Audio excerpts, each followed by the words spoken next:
First time. Ano yan? Para sa New Year. May panghalayan na ako.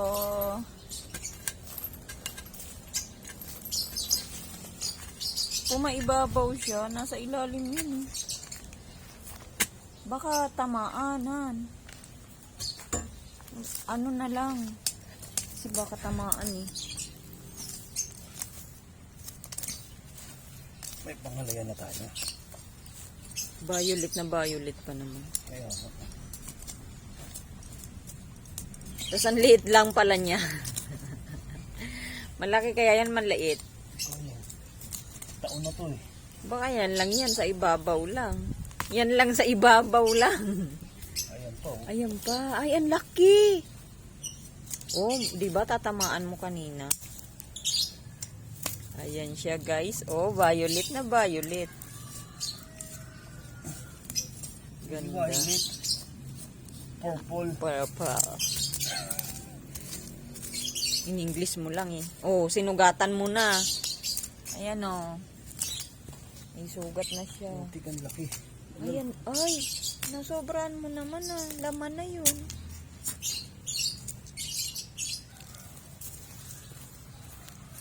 Ang laki niya. Kaya pala siya na ano na no. Malaki na talaga siya. Daan-daan nasusugatan.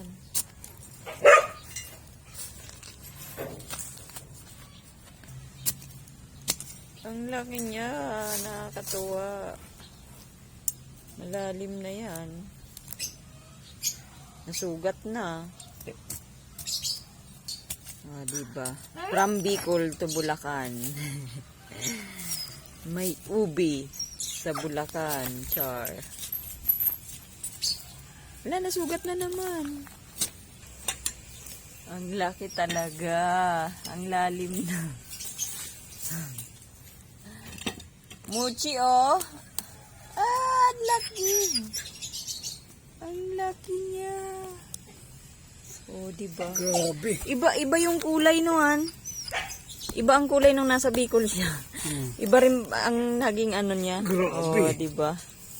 Ayan ang naging laman ng aming ubi. Oh, Wala na. may panghalayan na ako. Ah, diba? Ang laki. Ilang kilo din yan? 2 kilo, no? 2 kilo, ani? 3. 3 kilo. Harvest time na po. Yan. Pangalawang puno na po yan. Pangalawang puno ng ubi. Harvest time. Sino gusto? Ito pa. Sili. Para lang kaming nasa Iraya. Iraya sa Bicol. Ayan! Ang laki na naman. Nasa 5 kilo yung una naming kinuha eh. Kala ko 2, 3 lang. Ang laki pala. Yan kaya. Mas malaki siguro yanan. No? Dalawa. Mas malaki tuhan kasi mas una to eh. Mas unang tinanim. Ayan, nasugat mo nga eh. Sayang. Sorry. Mas malaki. Oh. Yun. Ang ganda. Hindi pala talaga siya sa ilalim. Ibabaw lang. Grabe oh. Wow, violet na violet to. Oh, guys, para lang kami talagang nasa Bicol nito. Kunyari nasa Iraya lang kami o kaya nasa Bulod.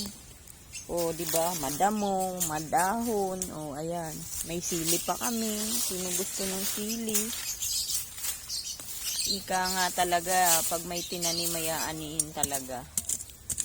Proven talaga yan. Subok lang yan eh.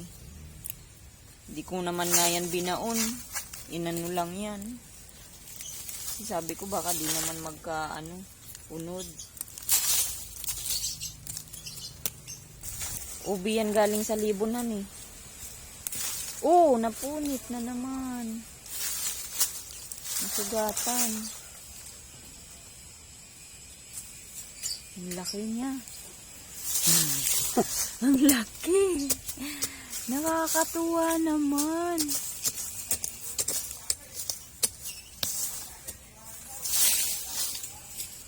Ayan, may bunga na rin palang aking bayabas from Tagaytay. Ha. Nakakatuwa. Sunod na niyan itong langka ko. Ay, wow! Violet na violet talaga. Oh, mayroon pa. Ang laki. Oh, diba? Sabi ko sa'yo, mas marami dito. May panghalayan na ako. Nasa 10 kilo ang aking ubi. Tanggalin ko na to, Ani. Oh, diba? Ani, Alin? merienda. Sige na, tanggalin mo na yan. Ang asim eh. Ay, ready na for New Year. Hindi na ako bibili ng ubi. Ayan, nasa 10 kilos na ang aming ubi. Bagong harvest lang yan, guys. Ngayon lang. Ang ganda. Ito ang ganda talaga. Ang laki. Diba? From Bicol to Bulacan, nagkaroon ng ubi ang aming buhay. Char.